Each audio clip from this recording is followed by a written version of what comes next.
Assalomu alaykum, men Mustaqillik tengdoshiman. 1991-yilda yurtimiz mustaqillikka erishgan buyuk tarixiy yilda dunyoga kelganman. Shu sababli mustaqillik bayrami men uchun alohida va qadrli bayram hisoblanadi.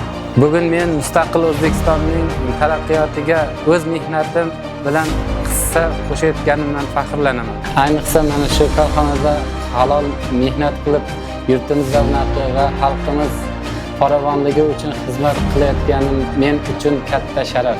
Yurtimiz tinch bo'lsin, osmonimiz musaffo bo'lsin, xalqimiz farovon bo'lsin, mustaqillik 35 yilligi muborak bo'lsin.